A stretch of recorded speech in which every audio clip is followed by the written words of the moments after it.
right. Hello, everybody. So this week I wanted to do true crime. So we're going with the Charlize Theron classic Monster. And I remember being younger and hearing how everyone made such a huge deal on her like looks transformation, how she gained so much weight.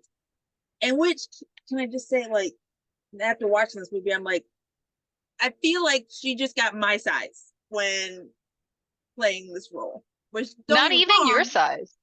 Like she wasn't that big.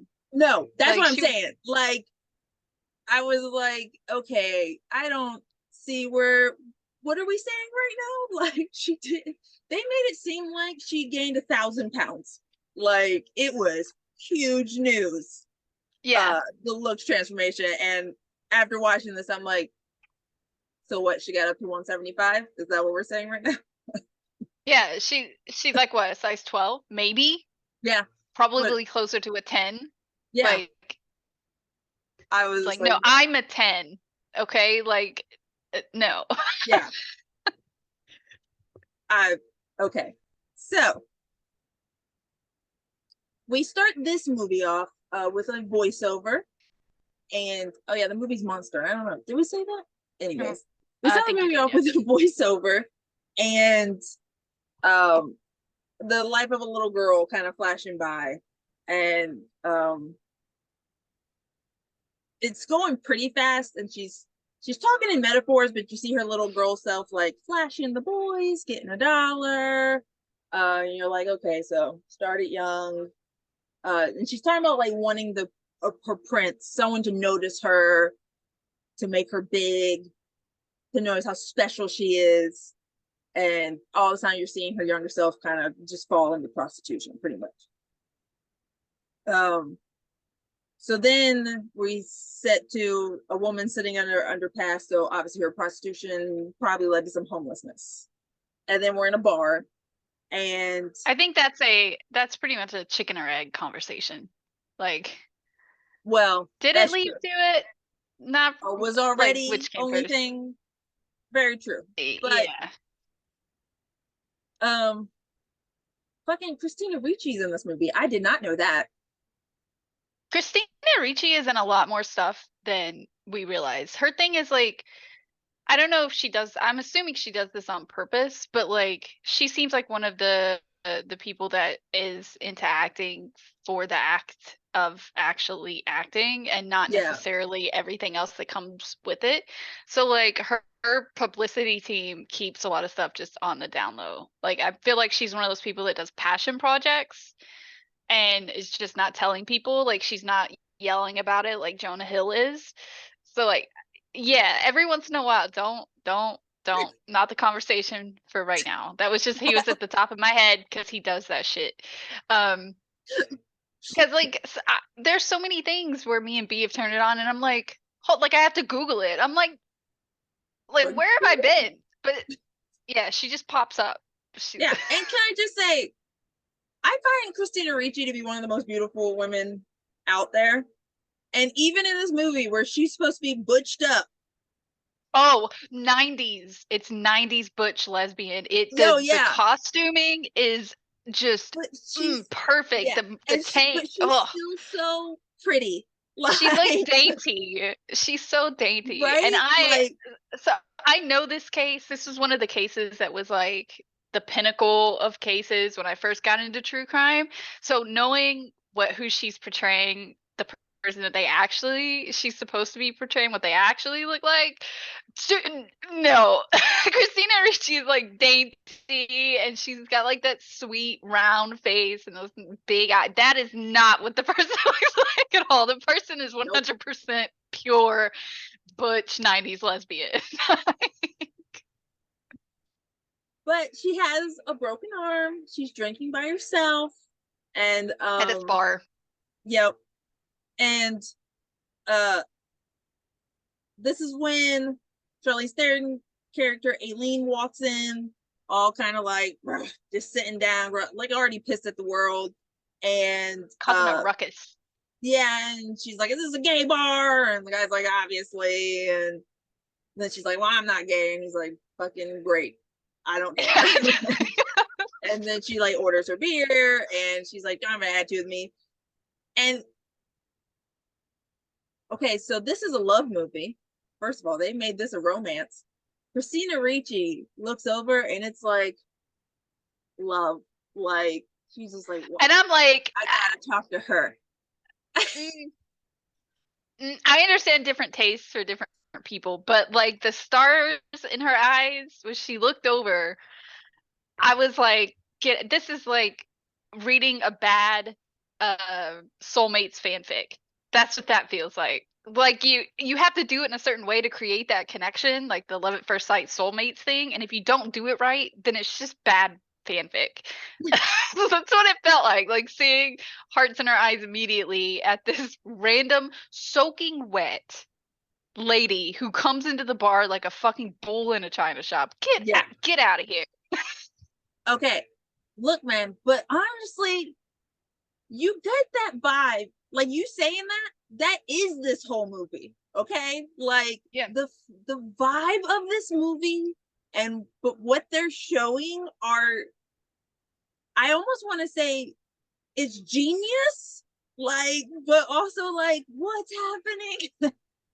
Yeah, well, and I mean, I think like they really first of all, it's a great movie. It is a phenomenal movie. Like I gave it like an 8 out of 10, which is obviously rare for me if you've watched any of our videos.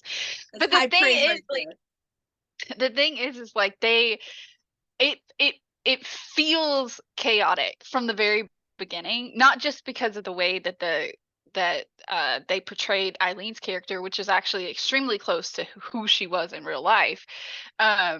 But just because of the way that they tie you into this toxic relationship that begins literally with like a look across, like, okay, if you read soulmate fan fiction, one of the tropes is that before you see your soulmate for the first time, you're seeing the world in black and white, or you can only see one color. Whatever it is, you're not seeing the full rainbow of colors that we have in our world. And then you see your soulmate for the first time, and suddenly it's like you're fucking Dorothy walking out of the house into Munchkin Landville, whatever it was called, and suddenly there's this rainbow of colors. That's what that reminds me of, how she locked on so fast to this fucking dumpster fire of a human being that just walked in. That's what it reminds me of. But they keep that craziness and the toxicity tied so well together throughout that you forget what the actual story is about, and it just becomes about these two people who are so bad for each other trying to hold on to the end as hard as they can. It's just a fucking disaster. Oh yeah, and it is like, it is also the perfect, because you get very much, because Aileen is kind of moderating through the whole thing, so you're obviously looking at her memories of this story, and they really did a great job of, you feel that romanticization of this dumpster fire of a life, and they did a great job of us seeing, you're seeing madness, but the dialogue and the feel, you're feeling that fairy tale, you're feeling this love story. And towards the middle, it's like you get this feeling of like when the things start to really break down, you know, the point that I'm talking about, when things start to like first start to break, when they're like doing whatever, the way that they portrayed it is like, what am I trying to say? I lost my train of thought.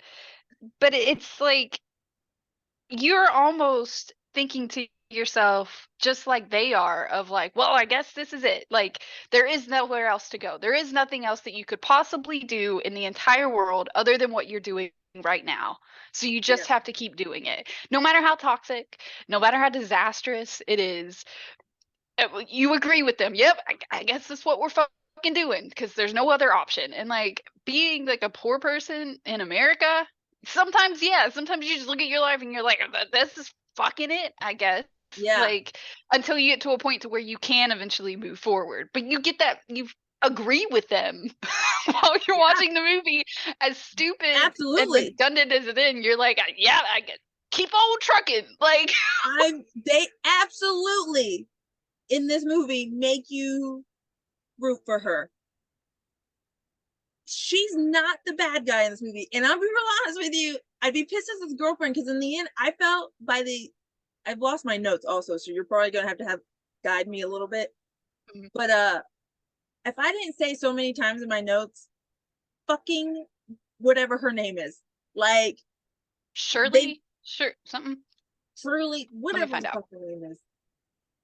So often I was like, you fucking bitch. You don't deserve Aileen. Like I never Selby. once in this movie do you see her as the villain and you really root behind her, which I don't know if that's such a great thing, but they play it very well. It's just good storytelling at the end of Yeah. the day. It's just good storytelling. So yeah, so Yeah. so her name is Selby. Yes. And she sees her, she locks eyes, they have the fucking Lorraine Warren soulmate moment. And then she comes up to her. She says something like, it's, Aileen downs the fucking pint. Like she Oh yeah. fucking shoots that shit. And she's requesting another one. Selby comes up and she's like, hey, let me buy you that drink. And Aileen goes, she's, what did she say? She calls her a fucking dyke. Yeah. But she says, I'm Fucking, gay. Like yeah, you she said fucking dyke. she Like, talks.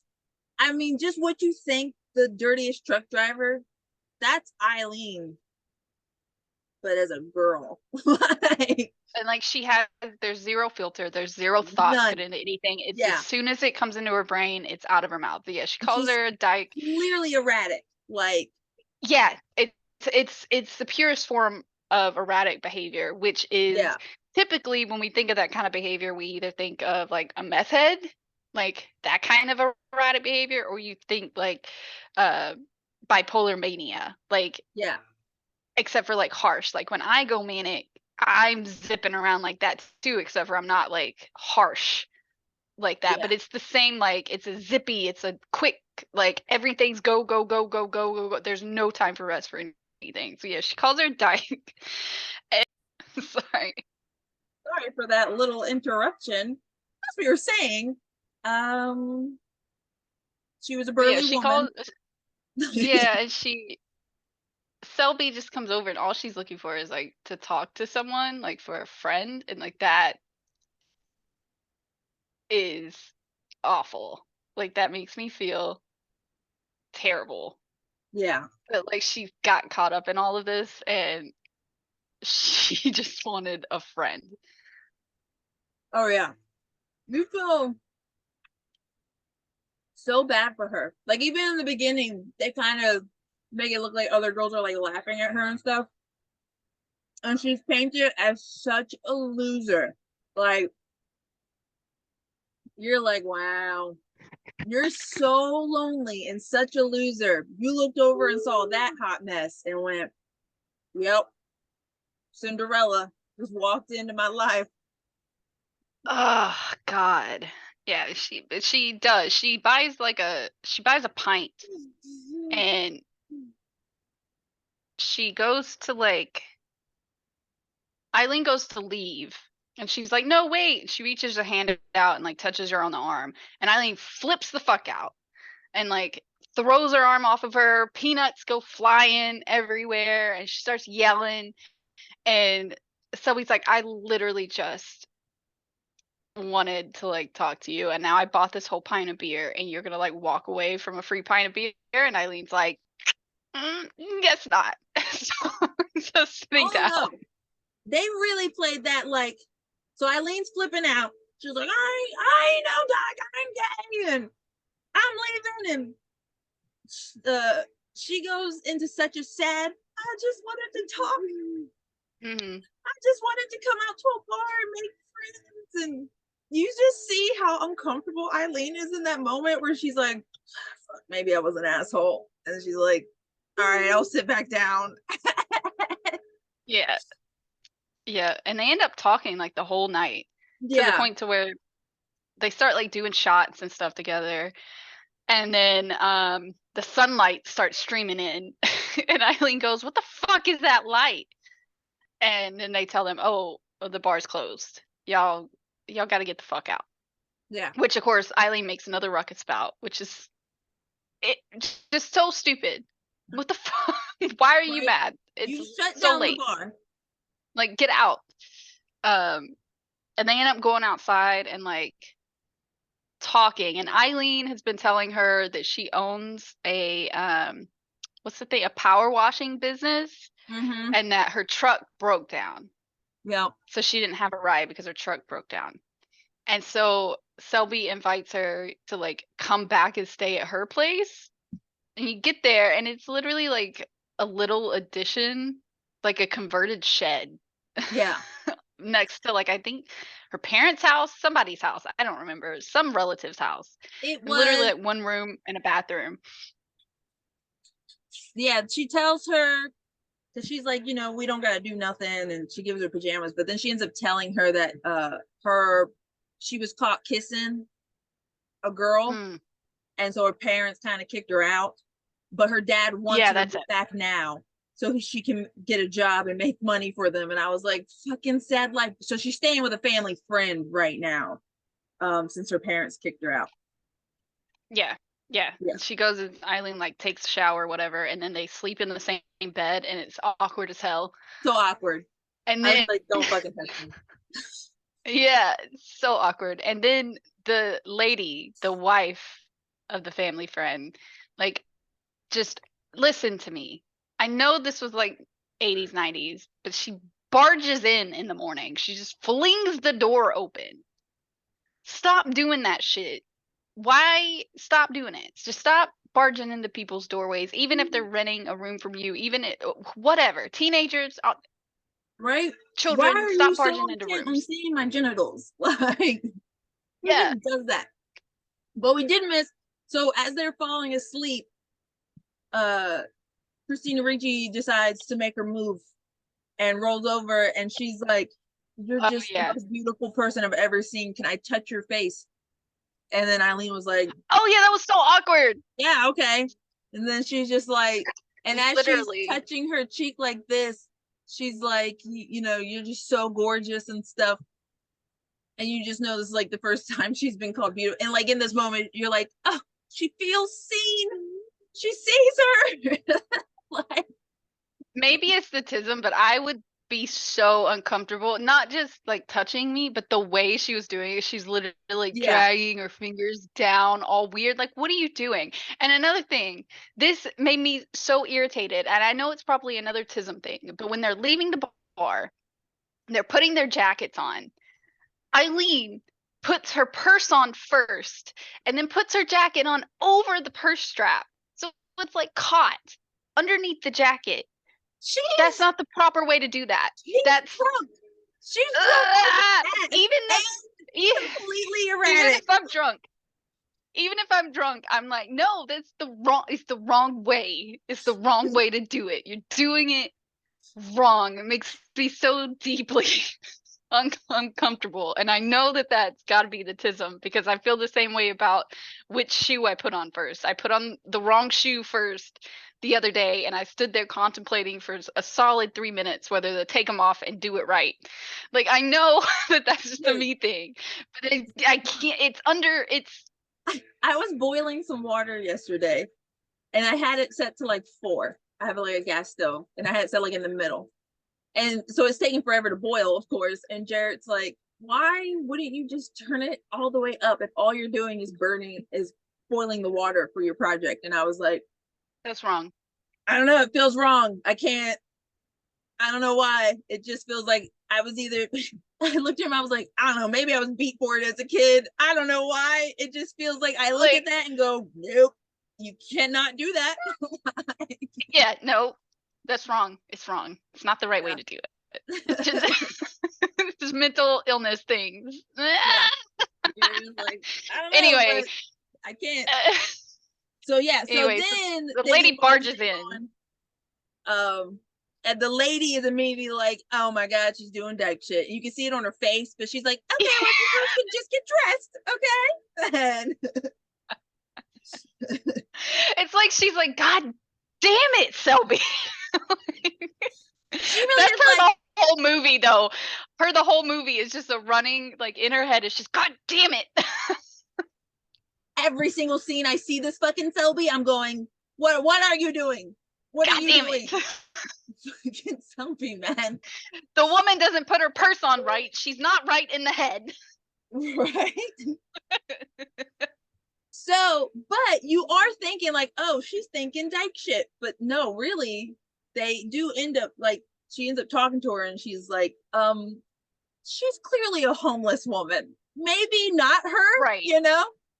Which I thought, Right. And like, what, aunt, woman, whoever you are to this woman, you probably are like, you could tell she's deeply uncomfortable with the LGBTQ, but she's clearly probably the most supportive person too, because she's like, I'm not saying I'm gonna kick you out, but maybe not the homeless one, you know? Like if you're really gonna do yeah. that, you know? Yeah, and she's like bringing something else. She's not condemning like Yeah, the it's lesbian not side get of a it. woman out of my house. It's like you don't see the Yeah, dumpster fire because you're with a dumpster fire. Like, yeah, and she's even like asking her like, "Hey, did she stole some shit? You need to go make sure she didn't steal anything." And Sylvie's like, "No, yeah, I checked. She didn't check at no, all. Who knows?" But yeah, she comes at it from a very like not affirming place, but it's definitely not a like yeah, anti lesbian place. And listen, she's not fucking wrong. she is not. She is not. Wrong. So, um, okay. So then I think Selby tells her to meet her at the skating rink. skating ring, yeah. But I feel like we see some She scenes of goes, yeah, Aileen goes and she like sneaks into this storage unit place oh and is yeah, like going through this storage unit and like putting just random shit into her purse. And this older guy comes up and is like, "Hey," and she obviously knows him. She says something like, "Oh, I'm sorry, I don't have the rent, but I'll get it to you." And he's like, "Yeah, yeah, I know. You'll get it to me when you get it to me. Like it's totally fine." And it's set up this person as being like an understanding person in her life. They have a little chit yeah, chat. He gives her a sandwich that she absolutely wolfs down in 2 seconds. They share a beer, I think. But yeah, it sets him up as being like, yeah, I get it. I know what you're doing, and I know how everything's going. It's fine. I'll keep your shit here. Like, no skin off my yeah. back, He's kind of thing. probably he really is set up as to be her probably only family member. Like you see Yeah. Selby's family, her system. That's Eileen's system. The random old guy at the storage units who Yeah. doesn't judge her. Like he's like, down here with you, sister. Here's your beer, you know, like, Right. and gives her and you can tell cares like if she's okay, if she's fed and stuff. Yeah. Yeah. Yeah. And then And they then we go. see them go on their meet up at the skating ring, Mhm. which is just so I want to go to a skating ring so bad. Like, I every wonder. time I see them. We used to have one in my town. That was the preteen and teen hangout in my town. It was one Yes. of the only play like we had a Oh, I skating rink, love my we had skating a ring days. yeah, we had a skating rink, we had a movie theater that only played 2 movies at a time and nothing rated R. And then we had Walmart and the Sonic parking lot. And then if you were actually country, you go out in the woods and shit. But yeah, that brings back a lot of memories and they are not good memories. Well, I enjoyed the skating ring. I Yeah, loved so them. she freaks out. She's trying to come in. She doesn't have any money. She's freaking out on the guy. And then Selby comes up and is like, "Oh, it's fine. I got it. Yeah. Pays for her to come in, buys her some food, and they're just like chit-chatting or whatever. And then she convinces Selby to get out on the rink. Selby can't skate. So that she's helping her skate around. They're doing the whole hand-holdy thing. And then Selby sees whoever she's living with, their son, Travis, I think his name Mhm. was, is like also at the skating rink. She starts freaking out, and Eileen's like, "Who the fuck cares about Yeah. fucking Travis? Like, fuck that guy." And then they do a little couples dance in the middle of the rink Yeah. to a slow song, It was so and then they sweet. kiss, and then they Yeah. kiss. They went public, Yeah, guys. And that Yeah, and then they go outside and they start actually like fully fucking making out Oh yeah. on the side of the building, apparently close to the doors, which was Oh yeah. inherently stupid because then They're just like, Travis comes out and he spots them right away. Hello. That was the dumbest decision. You couldn't have chose because they any other aren't dark even like, alley. yeah, they aren't even like kind of making out. They're like full on humping on the side of the building. It's loud. They're banging. Like, so the It's whole like group baby's sees them, and first I was like, makeout oh, session. she's gonna get kicked out. But she didn't get kicked out. Yeah. No, this is, they No. just come up. The husband's even like, well, it's the mom again. And she's like, Travis told me she's using you, and she's like, Yeah. using you. She's homeless. Like, she's no good. Nobody, she doesn't love you. You're going to go home to your father. Stop seeing this Oh, woman. and by the way, your dad got you a job. Oh, So you're yes. gonna go work for your dad. That's when she Yep. comes out and says, "Yeah, It's your time for you dad." to go home because your dad found you a job. So now you can go home and do your job. And so she's Right, supposed to leave. And at right. the same time, so while they were at the skating rink, they set up to meet up the very next day at the skating rink again At and the have skating another rink. date. Yeah. And Hmm. Aileen promised her that I'm going to get money for a hotel for us so we can go on a real date and Hmm. sleep together. Hmm. And so Aileen is like, well, I got to go do my thing to get money. So while this girl's being yelled at by her family, Eileen's picking up John's. And then she picks up this next John, and he's like, oh, we got to go somewhere real secluded. And I was like, oh, shit. Not the secluded. Here we go. Fuck. And Aileen is feeling nervous too, but she's kind of like, okay, cool. And they're talking prices and stuff. And then he's like, well, I just want to talk more. And she's like, he like gives her a drink and stuff. And you're just like, Well, oh, this is, she tells yeah, him when she first gets in the car that we got to make this quick because yeah, of what time it is. She's trying to go and meet Selby, but I mean, you can't leave money on the table, right? yeah. So she keeps telling him, we got to make this quick, we got to make this quick. And he keeps fucking dragging it out. And it's driving Oh, her yeah. insane. It's not like she can leave now and just walk away because they're in the middle of nowhere. So she's like, God fucking damn it, right? Yeah. And then he starts asking, they agree on a price and they agree on what they're going to do. And then he starts asking for more. And he's saying, I'll put in an extra $10 or whatever, which by the way, I just, I know I'm thinking about it in today's times, but the prices, the amount of money that they were talking Prices are about for these way too things, low. you were absolutely out of your goddamn mind. Yeah. Out of your mind. She was offering full Monty for like $30. $30. Yeah. I'm Shut like, up. Hello? No. that's at least 100. I feel like even on the lowest corner, it should be starting at 100 to get the full Monty. 50 for BJ.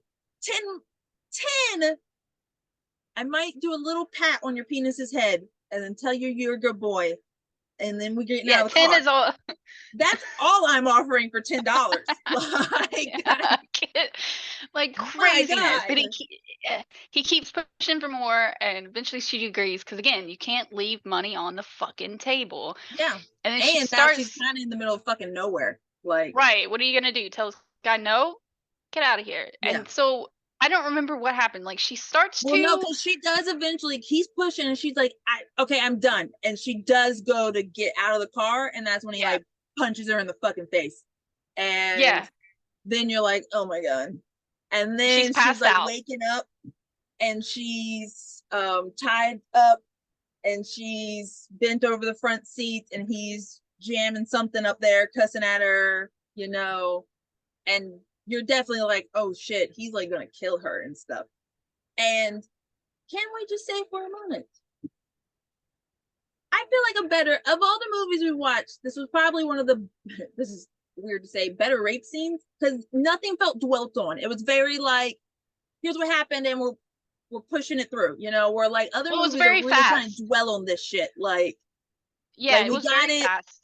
we felt horrified, and it was like, and we're moving, and Well, um, that's the thing too. Like they do these big drawn out things, and I'm not saying that that's not something that also happens. Like I've experienced that, the long drawn out yeah, thing. Like I get it, but like a lot of the times, especially in this type of situation, it's real quick like that. Like it feels like it's taking forever when you're in the middle of it, but if you actually look at how much time it's taking, usually Yeah, it's not really that long a chunk of time. So like this was one of the most realistic depictions of something like this happening that I think we've watched in any of the movies that we've I do. watched. I And think it this was the first one that felt like they went the documentary route. They went the Mhm, matter of fact, this is what mhm. happened, and we're moving on. Where other movies, they really just try to porn out of it. You know what I mean? Like, Hammer it in. Yeah. really. And they come at it because this is a moment you should feel horrified. You should feel sorry for the person. And other movies are really trying to make these scenes like sexy. And no. So I will say kudos to this director for doing that properly. So Yeah. you feel horrified. Moving on. He says something like he went to grab something and she knows she's From the about to back. fucking die. So she just Yeah. starts flailing and she gets her hands out and she's able to grab the gun, right? And Yeah. She then grabs a she gun just starts out of her fucking shooting. purse. That might Yeah, have been what she was getting at the storage unit. that's Maybe, true but too. they didn't like say it. But yeah, she grabs Yeah. the gun out of her purse on the floorboard and turns around and immediately pop, pop, pop. Oh yeah, just goes to town. And which in Yeah. this scene, you're like fucking justified. Justified. Hmm. So this is Hmm. presumptually her first kill. This is Yep. and Yep. she obviously has to clean up the mess, clean up herself, Yep. get ready. So she misses her date by a lot. And they show a scene of like Yeah. Selby sitting outside the roller rink. Yeah. And And then, when after she did get out of the car and she went around to the trunk that was open and was digging around in there, and he had like a hacksaw and mm-hmm, like a whole bunch of shit. So yeah, yeah, they really she established that wasn't making it she out of life. killed. Oh, yeah. They really established she killed a serial killer for her first kill. Well, possibly a serial killer. Well, Regardless, that's she true. wasn't going to Killer make it out alive. nonetheless. She could have been his Right. first. Right. So you get some scenes of like her cleaning up, her wearing his overalls, her stealing his car.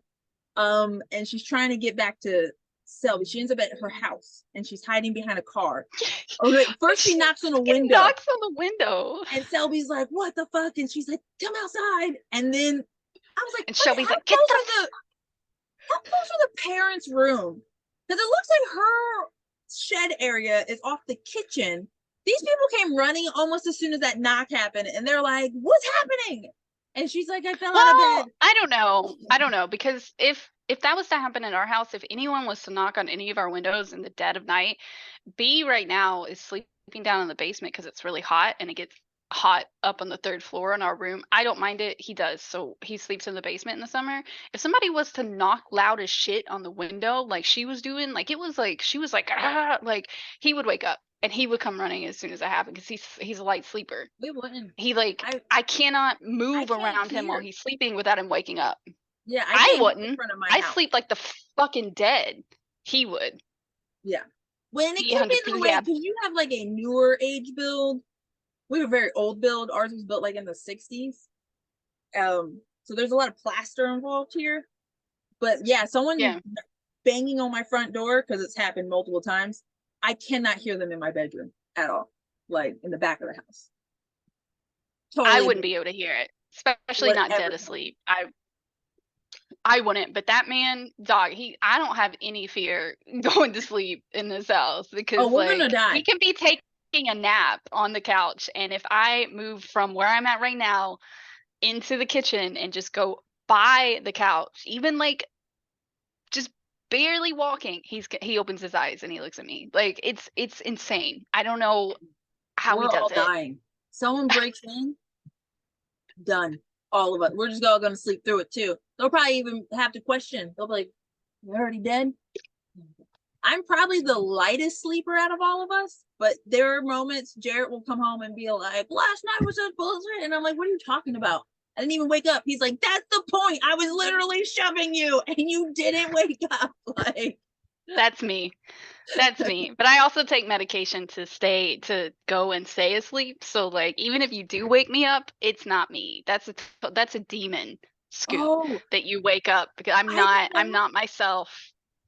But I'm now, not myself. One how time he woke me often up. have you ever, people ever like been like, oh yeah, we hung out and stuff, and you're like, I never talked to you, I was sleeping, and they're like, no, you got up, you interacted with me. Like, I've done that so much in my life. There is a point in my sleep cycle, if you wake me up, I'll hang out apparently with you and be there, but I'm not there. I won't remember a damn thing Firefly. about it. Firefly is like that. She's had full conversations with B before that she does not remember at all. But if you wake me up when I'm like after I take my medication, one time he woke me up at like 5 a.m. We were at his family's house during Thanksgiving, and he woke me up because he turned on the fucking like TV super loud. I was watching like ESPN or something, and I remember I didn't remember it at first. I had no idea what was going on, but I woke up apparently. I looked at him and I said, "Shut the fuck up." And then I rolled back over and went back to sleep. And I woke up the next morning and he was acting so ill towards me. I was like, what did I do? Why are you being so hateful? And then he told me what happened and I was like, oh. I was like, oh yeah. And the same thing happened when my sister called me and my other sister to tell us that she was now engaged and was going to get married. She called me at like 8 a.m. on a Saturday morning, which I still have my meds in my system. She called and she said, hey, I'm engaged. She held up the ring to the video, and I literally said, I hung up on her first. Like I just straight hung up immediately. I was like, I'm not. I just hung up. She called us both back. She was like, "What the hell?" And I was like, "It's too fucking early for you to do this." And then I hung up again. And then I woke up. I really actually woke up like an hour later, and I called my mom and I called my other sister, and I was like, "What happened?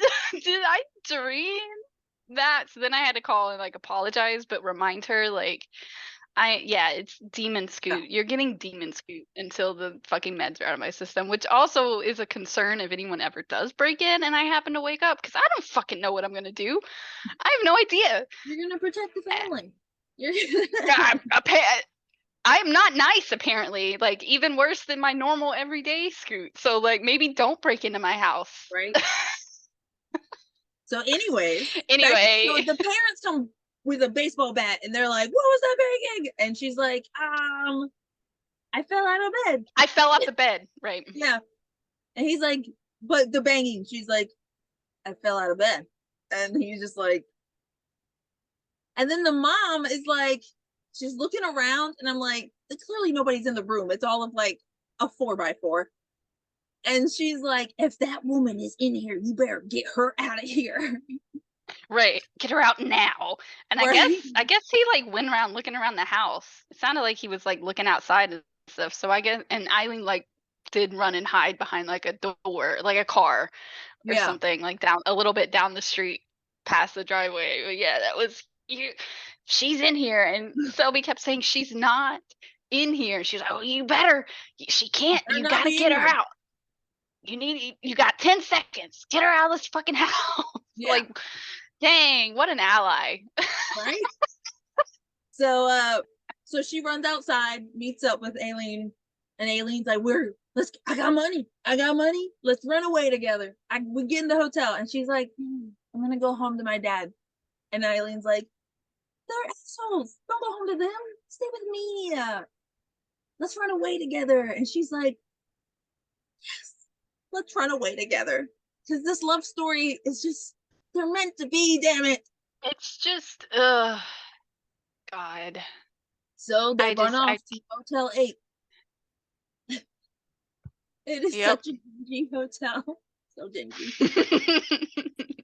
And you do feel bad for Aileen because obviously now they've set up that they're getting a hotel for a reason. Right. And but obviously Eileen has saw just her been get accosted assaulted. by like a metal rod. So she doesn't Right. exactly want to be touched right now. So Right. the other girl's like, well, like they have one good night, like their very first night, they're having fun and stuff. And then by the Right. second night, I think it was that she was already fucking ready to leave, already like, because Eileen's also decided to give up hooking. That's what happened. So they Right. had money to run away together. First night, great, because they spent all their money. By the second night, Aileen doesn't want to go back to hooking, but she also can't get a job because they show her at different interviews and stuff. Like she's really trying, but they're like, you have Talking literally crazy. you never went to high school. Like, what am I supposed to do with this? I have nothing. And she's even trying to like dress nice and stuff. And she ends up calling one guy, like she's sitting in front of a lawyer, and he's like, "Did you really just apply to be a lawyer?" And she's like, "Well, no, I applied to be a secretary." So, and I was like, "What a fucking asshole!" And then he even had to be like, "Well, that's hard too. You clearly have nothing going for you." And she ends up standing up and being like, "You're a fucking asshole." And I was like, "Get him, Right. Aileen, get him, because he is a fucking asshole." You Yeah, couldn't Jesus me be Christ. like I just feel like if I owned my own business, I know I couldn't do it to everybody, but I feel like someone clearly trying, I would be like, I mean, I can't give you this position, but you want to clean some windows? Or like, I feel like I'd want to give them some kind of job, something, Right. why everyone just Right. clearly a person who's trying, who has been in a hard spot. You're not helping them any. What the fuck? Like, why? Yeah. Yeah. I mean, So, maybe don't give Aileen the job, but but kind of a maybe if someone had helped her, she wouldn't have been murdering men. Just saying. maybe. Maybe. But okay, he's a total dickbag, and I think yeah, everybody deserves a second chance. But I think you also have to be careful because Well, like some people, the second chance that they need is not something like having just any old job anywhere. The second chance that they need needs to be actual societal support. Like you yeah, need but to that doesn't exist. like you need to get them in. I know, which is me being like socialist utopia minded of like I especially in the work that I'm doing now, the amount of pieces that are needed to give somebody the actual like tools to get that second chance and make it work is like one little job isn't always going to cut it, Oh no. especially not with someone with problems like Eileen. But yeah, and then this also brings to the forefront, which I think a lot of people really miss when they watch things like that because they just don't think about these any deeper these things. When you have turned sex into some kind of commodity for you, so something that you are offering other people and not something that can be mutually enjoyable. So whether that is engaging in sex work or whether that is having a puritanical view of sex via religion of sex being mainly for procreation or pleasing your spouse and that's it. Anytime you ascribe and you start to learn for yourself that sex is something that you have to give to other people versus something that can be mutually enjoyable and should always be mutually enjoyable, there is no way for you to be able to enter into an otherwise loving relationship and also maintain sex as a mutually enjoyable activity that you get to share with your partner. So like that's not only was she dealing with the trauma of the sexual assault, but she's also dealing with the fact that because of where she's been and what she's had to endure, has turned sex into a commodity and not an enjoyable experience. So Oh like, yeah. yeah, no, she can't give that to Selby at this point because it's never been given to her. Oh yeah. Like, She has no idea. She can't give shit to yeah, Selby. But I will say, well, Selby started out as like such a lonely, pathetic person. She quickly turned into like a terrible human being within herself because you clearly have partnered yourself with someone who them themselves need a lot of help. But Shelby clearly does not see her in any way because as soon as she comes home from being rejected all fucking day, she knows they have no money. and getting picked up by the cops, and the cop Oh then yeah. requesting She's walking home favors. from being rejected all day to where a cop pulls her over. He's like, get in the car. And she's like, what the fuck do I do now? Because so us setting up for us to know, like, oh, she's been picked up by cops multiple times. She's like, I wasn't prostituting clearly. So like, what do you want? So where he's like, oh, you don't remember me? Because I remember you. And I looked out for you one time. So you're about to look out for me now. So essentially raping her. Pretty much, I can take you to jail right Coercion, now for any pure trumped up coercion. charge, or you can suck my dick. And so she sucks his dick and she's walking out. So yeah, I got sexually assaulted today. I've been called a piece of nothing all day to go home to my girlfriend, who I'm madly in love with, and have her pretty much Who is yell at me. starving, who Yeah, has been telling me who is she's starving, and starving and I I'm feel not terrible. able. I've set myself up to be her caretaker because Selby clearly cannot take care of herself. She's a fucking child in this. And she just yelling at her, I'm hungry. You promised. Why don't you, like, literally the words come out of her mouth? Why aren't you hooking? You should be hooking. You should be wanting to take care of me. Like, immediately, like, why would you leave the piranha tank? Get your ass back into the piranha tank because I need to eat and I need to feel secure and I don't need to, Hello. right? This is the moment you're like, I fucking hate you, Selby. Hate you. You were pathetic and I Right? feel bad for you. And right now I hate you. How dare you? This woman has been through so fucking much, all just within a couple days, and you're a piece of shit to not even notice that something is obviously wrong with her. Like, something happened to her. Open your eyes, you piece of shit. So then, Right. Well, even if something hadn't happened to her, what well, right do you have to demand something like right? that of your partner right as they walk in the door? Like there's never any like there's not any like, hello, how did it go? Like you seem Nothing. really off. Did some were you able to get a job? Were you did it? No, she's just fucking sitting at home all day. Oh yeah. And then as soon as she comes in the door, having And then no clue also that anything's tosses happened at in, all. yeah, and also tosses in that, oh, and you also don't touch me. So you need to go back to hooking. You need to start fucking me. You need to bring me all your money. Like, you're just like, what the fuck? What a Like, horrible who the match, fuck are you? right? Yeah, that's awful. And then she has It's a really breakdown. bad. So then she starts breaking down. Yeah. And she ends up telling her what happened, that she killed a man, and like all of this shit that has gone on all day. And then Selby is kind of like, oh, I think I fucked up. My bad. And it's like, girl. But not even like mostly though, because while she is like, ooh, maybe I shouldn't have yelled at you. Yeah, but not So about going back to being a hooker though, you can do that, right? Like, she's right. no part of what she was just told seemed to affect her plan at all or how she views the world. She's kind of like, okay, I shouldn't have raised my voice. You had a hard day. But can you go back to hooking? Because I am Yeah, it's hungry, that thing. you know? It's that thing that men do where you send them a paragraph full of text and Yeah. then they focus on one part of it and then that's all that they're responding to. Mm-hmm. That's the same shit. Yeah. And that's that shit I don't like. Bro, I that So, drives me up the fucking wall. I all the hate time. that shit. I hate it. So Anyway, yeah. So she does. She's like, fine. I said I'd support you. I'll go back to it. Um, I'll get us some money. And she's starting, so you get some scenes with some just kind of random guys.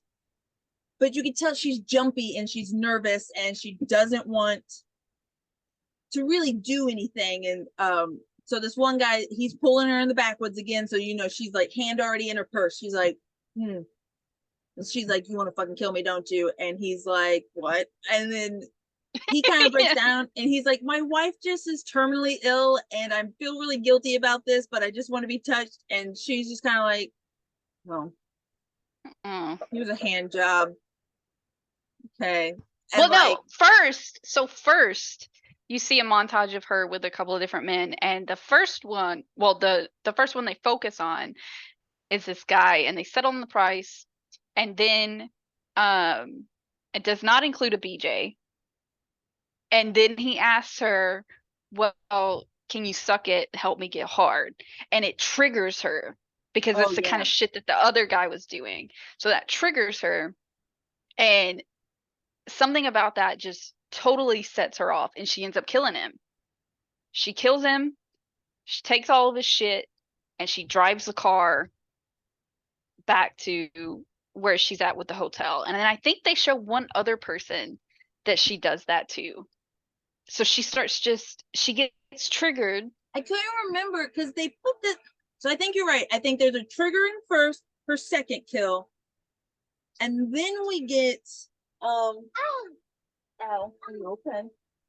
And then we get that moment with the one guy where she's ready to kill him. She's like, I can do this again. And he's like, The oh, stuttering guy, right? yeah. He's like, Yeah, and he's like, I'm I've just never gonna, done this before. And he just yeah. takes the And whole then she's wallet and like, like puts it on the oh, dash. He's like, I have money, and he just puts the whole wallet on the dash. And then she's like, ah, shit. yeah. So then she And gives she's like, that guy well, now I just the feel hand bad. job, So and he's yeah, like she's a like, two pump chump. I felt so bad because he's yeah. like, It it's was like like she does like 3 tugs, and she's like, cool, really, yeah, she doesn't say anything. She's not looking engaged at all. It's just, and that makes me feel so bad. He really just so bad. did need someone. I don't know. Okay, listen. If I was the wife in that situation, right, that's like terminally ill and like it is not physically possible, and I am not long for this world, please go get a friends with Oh, benefits. Like, we will do ethical non-monogamy. Don't tell me anything. Don't dude. let me know anything is going on. Do it after I go to sleep or what the fuck ever, when I'm in the hospital, whatever. But at that point, I'm like, I'm not long for this earthly plane, and none of this matters anymore. So please go to someone who is like not a fucking sex worker in the back of your car. Like, please make a connection with somebody out there and Yeah. get what you need from them. Well, Like, we were there's already no way I would hold on to those standards so no, tightly in that situation. no, not at I, all. Honestly, we're pretty open right now. So I am, especially if I really can't, come tell me the stories because I need something to think about. Damn it. Like maybe, I'm yeah, a like, shit life. Please go do something fun and can tell me about the fun things you're doing. right. And Because then we can I'm so enjoy bored that. and I feel like crap. Right, we can enjoy that together or something, Yeah, or we can. I exactly. like to write. We can fucking write about it. I can write a final fucking book or whatever before I leave. Yeah. But I Bring just, her over. I'll become a I cuckold. can't. Okay. I just Like, I'm I'll dying. take I pictures of you don't. guys together. These stupid societal expectations and boundaries that we've put in place at the point to where I'm dying, they don't matter anymore. But yeah, that was really sad. I felt really bad for that guy. I'm really glad he didn't die. I am really glad she didn't kill him and she felt sorry for him. Yeah, I then she goes to another then it's kind of like another kill. And through another as one. Yeah. these kills are happening, you're progressively get into where like that very first kill, very, very doable. The second kill, you were kind of like, I can see maybe. By the third kill, you're like, oh, she's just gone completely unhinged. Like the reasoning gets worse and worse and worse to where she even has an And old then, man in the woods with his pants off, and she's the one standing on top of the hill with a gun, being like, I don't trust you yet. Like, right, just craziness. And all this time, her and Selby move into like a full ass house. yeah, Like, she they she actually get a rents them trailer like this together. huge ass house. She's like, baby, Yeah. I got money for you. And Selby is still a fucking asshole. Like, She's just nothing's home all ever day. enough What are you for Miss doing? Selby. Like, terrible. Your woman's out here killing folks, and you're just like, you're not bringing enough money home still. And she's pretending she doesn't know anything. She's Oh yeah, pretending and she that she doesn't know clearly, what's happening. but like Eileen's like, well, Eileen told her about the first guy. It's not like they're having Right. conversations about the other ones. Right. But it is But your kind of like, well, partner come is on, coming home with all of yeah, this. she's getting a And you new think car that every that's night, what? bro. Yeah, Yeah, you think, and she's telling her that it's just a friend's car that she's borrowing. What friend? You don't have fucking exactly, friends. Be exactly. Y'all fucking don't. for real right now. Yeah, Be so fucking for real right now. and Shut. that's where you are. Like, she knows. She knows. Come on, come on. You know what she's doing. So it is like you get that montage. So the guy she kills in the woods, that's nowhere near her, and she's still in her mind, like, no, you're gonna rob me. You're gonna, and so she shoots him. Where he ends up having a police badge, and she's like, "Fuck, I killed a cop." So when she comes home to Selby, like ripping her cat, Selby's bitching again about fucking something. She has to break down again and be like, "Oh, Selby took Well, her no, car." first. Yeah, first she gets home and she's like having a breakdown on the couch. Selby's asleep. She's having a breakdown. She's like, she's what she's doing is she's cutting out all of the articles in the newspaper about all of these killings that she's doing. And she's drinking on the couch, and Selby is like, "Are you coming to bed?" And she's like, "Oh no, have a drink, have a drink." Selby gets upset. Selby goes to bed. The next day, Selby comes out. Eileen is passed out on the couch. She's totally asleep. She's like hits her leg and is like, "Wake up! I want to go out." Which is like such a weird thing. I want to go out. Like, just Yeah. go. Like, you're not a prisoner. Why? That's like codependent. They're totally codependent. It's like codependent mentality of like, "Oh, get up! I want to go somewhere." Just fucking go. So she does. She takes the car and she goes out and she goes to the gay bar and she starts chatting up all these people. She's talking to all these new friends, and then she goes to like the store and she buys like a teddy bear and like supplies, like cleaning supplies and stuff. She comes home and Eileen is freaking out. Like, she's off the fucking walls. "Where have you been? Like, what the fuck is going on?" And she's like, I went like to the store. We needed things." And Eileen like pulls the teddy bear out and throws it and was like, "We don't need your fucking junk. Yeah. Like, stop. You cannot go out in that car." And she's like, "That's my friend's car. You can't go out in that car." Da, da, da. And that's where she has the breakdown, and she's like, "I killed a fucking cop." And Yeah. Selby is like, "Wait, you've been killing people? Oh my god. Get Yeah. get out of here. Get out of here. Shut the fuck up. Shut up." Because no, there's no way that you didn't know what was going on with all this fucking shit, this whole house that you have, all this money coming in with no taxes applied. Shut up. Shut up. So they have a little moment of her telling her like everything that's going on, and like then Selby goes off on this rant about, "Oh, well, I want to travel." Which is another thing that drives me insane. I hate when people say shit like that, because it's like, okay, you want to travel, figure out how to travel. She goes on Yeah. this rant, "We could go anywhere, we can do anything, like we have no ties to anything." And then she goes, "We could go to Funtown or whatever." And I just started dying laughing, because I'm like, you're talking about you want to travel like it's some big thing, like you want to go places and experience things. And the Funtown, That's where it's at. that's that's where you want to But go. that's how small their world is. That's where you're sitting there like, how am I rooting for these two people when they're clearly like, one's a murderer and one's a codependent fucking child who has clearly never Right. experienced anything in her life and is now kind of like, well, I'm bored with this experience living with my murdering girlfriend. I want to go Chasing experience the other dopamine. things now. And she's Chasing that so, dopamine. oh yeah, and you are like, you know, she's murdered people. She's literally told you, and it never affects her. It never makes her You stop want and to go think, to fucking Funtown. yeah, she's just more like, anyways, like I said, I'm bored.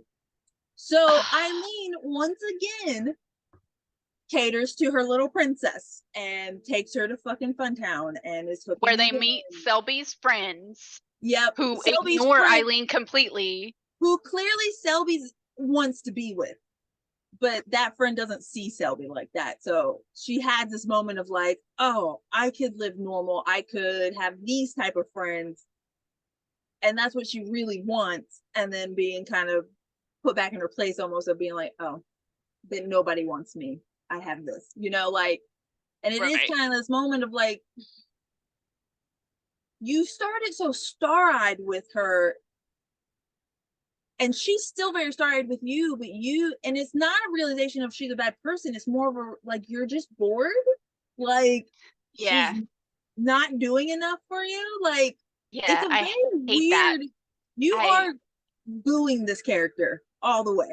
Like, I in my opinion, I think that it's normal to get bored in relationships when oh yeah, you are, especially when you're cohabitating, because you get into this like routine, right? So like, everything, nothing is shiny and new, like the new relationship energy is totally worn off. Like, that's not abnormal. yeah, But it's important for both people in the relationship to work to create the new spark, the new energy, what have you, if you want to stay together in the long term and be happy. Like, she's over here just, I'm bored. And Eileen's like, well, I'm doing the best I can. And she's like, well, I'm not going to do anything. Like, I'm not going to fix this. It's on I you. You really need to feel fix like this. You need to she's entertain social. me. Yeah, I think You. she's social. I don't know. I think she's just selfish. I Oh, think she's yeah. entirely selfish. And I think that, yeah, she's been catered to. I mean, even when she got thrown out of her fucking dad's house, what happened? Oh, She yeah. still Family landed friend on her took her right feet. back in. Yeah. Yeah, she still had someone, she still had a job she could have gone to. She still had the familiar connections. They didn't cut her off completely. It's like it's like when you think about someone who's addicted to drugs and like therapists will tell you, yo, they got to hit like total rock bottom. Like you literally cannot do anything for them. It's the same kind of ideals with someone like that who is so selfish and wants the world and doesn't want to do anything for it. The only way to knock some sense into them is to just stop doing everything. I'm done. I'm out. I'm done. This is not serving me anymore. Someone like that, she's never going to put in the same amount into Mm-mm. any relationship that she's getting in return because she feels selfishly that she is deserving of a certain level. She doesn't have to put in that same amount. Yeah. That's what it is. She It's this somehow. movie, this entire movie is just a lesson in psychology Oh, yeah. of Oh, and yeah. people. Like, Absolutely. She's so funny because she is, and I think they kind of toss that in too because they mentioned earlier that her family's very religious. That's why she got kicked out. So she's clearly been raised as your right, typical super Christian fundamentalist woman of I'm going to find a man. That man will take care of me. I need right, no thought. I clean. I look pretty. That's it. right. While And so then being she's putting gay, that so on. Yep. thinking, okay, well, I like women, but the way I was taught, that shouldn't change. I'd still be a wife. I'd still be a bride. And so it does create this weird situation where like you're selfish and pushy, but you're also a fucking child because your family's done nothing but bubble you because you're a girl. And girl Yeah, don't she's leave holding protection till you're with other protection. And then that you don't leave house, you just get pregnant. You know what I mean? Like, so it's just, she's holding on to those fucking gender oh norms yeah, with for both fucking sure. hands. Both hands. Oh yeah. Like, I hate it. I hate it so much. She's a fucking trad wife, is what she Yes. is. Yes. Ugh. So, Ugh, I hate them. oh, it's bad. So you are at this point like, you bitch. You don't deserve Aileen. Aileen deserves so much better than Yeah, and you. Eileen is just on like the go-kart thing, sadly, by herself, while Yeah. Selby is like off with her friends, and Selby They comes can over hang and is out like, for oh hey, and her face lights up so much. As soon as she sees Selby, she's like, hey, I'm on the go-kart. And I'm like, oh, yeah. After I'm Shelby so was sitting there sorry. going, oh, I almost had a new girlfriend. Oh well, better luck next time. Let me Right. go back to my other girlfriend. And so they ride the Ferris wheel together. And she talks again about like just make sure you don't take cars anymore. Or like I think they even have like an because it's getting pretty close to where you're gonna see montage of lights pretty soon and like her trial kind of. Yeah, well, so Um part of the thing that Selby was talking about was that she wanted like a beach house. She wanted to live on the beach. So Eileen has now got it in her head like, okay, we have to get enough money, thousands of dollars, so that I can go and I can buy her this beach house that she wants. I took her to Funtown. Now we got to buy the beach house. So I think at this point is when they're in the car driving back and Selby is driving. Um, and they're having an argument about something, and Selby cannot fucking drive apparently because whatever yeah. they're having an argument about, she's like you got to turn right, and Selby doesn't listen. She's like, you have to fucking turn right, without slamming on any brakes at all. She just goes right onto this road, Oh yeah, careens the off the brat. road, slams into this ditch, drives through these people's yard, right? And the car starts smoking, and Selby hits her head, Eileen like hits her shoulder, and as soon as they're like conscious, Eileen starts flipping the fuck out. She gets out of the car, she opens Selby's door, and she's like, we gotta go, we gotta run, we gotta get out of here, we gotta get the fuck out. And Selby keeps saying, no, no, no, like I want to drive, I want to drive, which is another, you're so fucking stupid. You are so stupid. So while they're bickering back and forth about Selby wanting to fucking drive, the people who own that house come out. And they're like, oh my God, are you okay? Like, is everybody okay? And Eileen's like, yeah, sorry. So sorry. So sorry. We don't need an ambulance. We don't have insurance. So I'm just gonna take her. I'm gonna take her to the hospital. It's fine. I got it. She puts Shelby in the car through the driver's seat and like pushes her over to the passenger seat. She gets in the driver's seat, tries to crank it. It doesn't want to crank it first. It finally comes on. It's still smoking. And Eileen is like, so sorry. I'm so sorry. And just drives the Drives fuck off. out of there, takes the car into the middle of the woods, and she's got a bottle of like Windex that she's wiping everything down to get all the fingerprints out of it. She's still yelling at Selby, and Selby is yelling back at her, and And they're having Selby's an still fucking argument. crying about like, I want to be independent and you're not letting me. While Eileen's being like, Yeah. I murdered somebody. Could you please focus? Like, We gotta clean the fucking car. She's taking the license plates off. Like, she's like, we gotta get the fuck out of here. And again, Selby is like just being a fucking baby oh and is yeah. like, I like this car or whatever. She finally convinces her and they like walk through this fucking field and they leave. They get out and they leave. And then I think at this point, Eileen is somewhere. She's mad as shit. She's somewhere. And Selby sees on the news that they Mhm. have the drawings, the police sketches that look like Eileen and Selby. So Eileen comes home and Selby is telling her, like, hey, they have our faces. Like, they have our faces. Like, what the fuck? And Eileen is like, no, I've been following the cases in the news. They don't have anything. So just having our faces is not enough. So what we need to do is we need to go to the beach house. We need to go and we need to go to the beach. We need to get the hell out of here. We need another car. We need to get the fuck out of here, right? Have another argument about something. Eileen storms off and she goes to her old biker bar, right?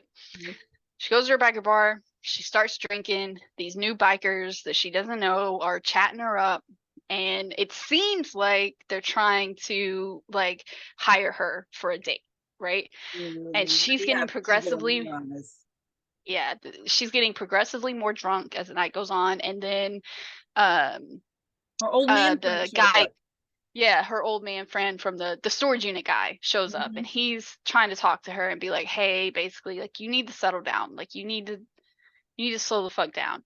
She walks outside with him and they're talking and he's still telling her, like, bro, this is not good. You're not doing good at all. I don't know what's going on with you. Well, And he's she trying to starts get her trying to to, go out the back. He's like, you gotta right. go. You need to get the fuck out of Yeah. here now. And she's like, no, Yes. I want to talk to Selby. I wanna I go gotta wait for her. inside. I gotta wait by the phone. I gotta wait by the Yeah. phone because she's gonna call me. I gotta call my girl. Yeah. So she goes back inside. She's at the jukebox. She's asking if anybody's got a quarter, and those same biker dudes come up, and they're like, "Hey, yeah, we got quarters, but they're in the car. Do you want to come with us? We'll go get them." And she's like, "Hell yeah!"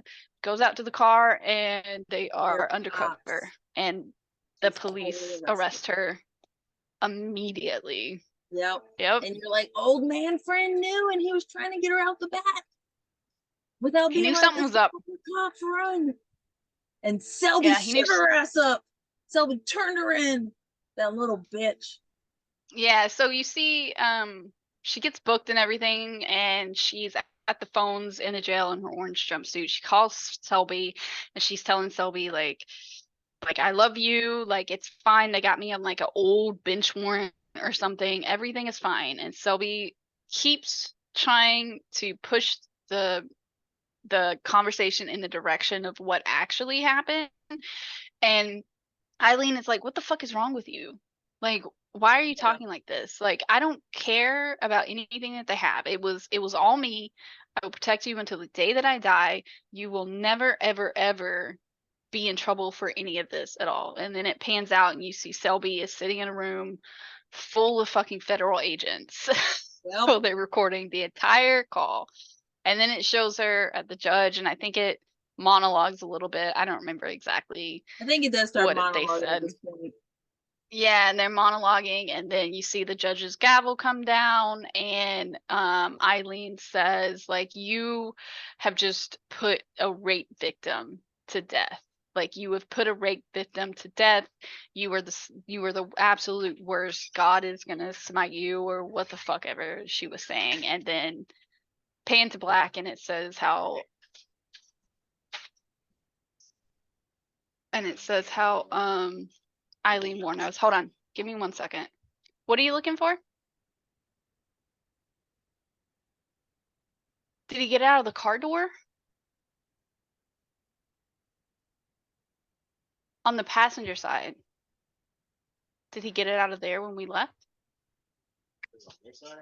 Yeah, because he handed it to me when it was dead.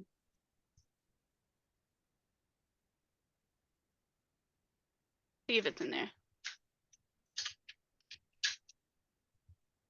All right.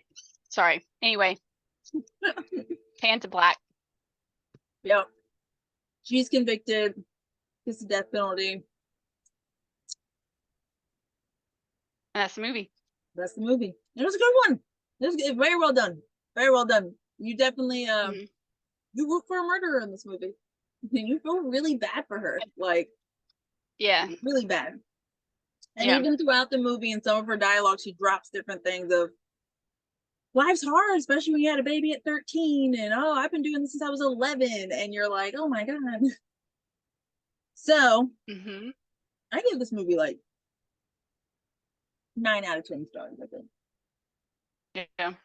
And I do was think really good. So you can help me out a little since you do know a lot, because I really just kind of got the basics of it. I didn't get a chance to go super, super deep into her life. But I think the movie did a good job of getting the some of the fact, like the facts they tossed in were the facts. You know, of course they flirted it with her vision of this is a love story. And some things were a little different, like her second interruption. Walking into the bar, and her being like, I'm not a dyke. Well, she had a girlfriend before her, so like this wasn't her first girlfriend. She was used to being used as a sex tool. Give Kylo candies. No, he doesn't deserve candies right now. Anyway, he's an exhibitionist. So officially her killing spree lasted from 89 to 90. She killed a Richard Mallory, who was 51. She shot him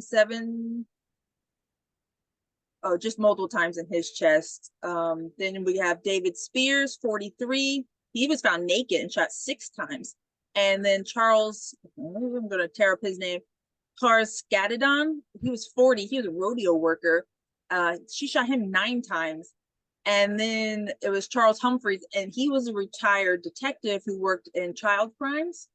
And then Peter Springs, who is a missing man, but they associate him with her. Because I think they found some of his stuff in her, the shed you pay for. The storage unit. Yes, storage unit. And then she's also got Antonio, who was 62. He was found half dressed. And then in her life, so she was born in 1956 in Michigan. She's a leap year baby, born on February 29th, to a child molesting father who was convicted and killed himself in prison. And then her mom abandoned her to her drunkard grandparents, who proceeded to beat them. It was her and her brother.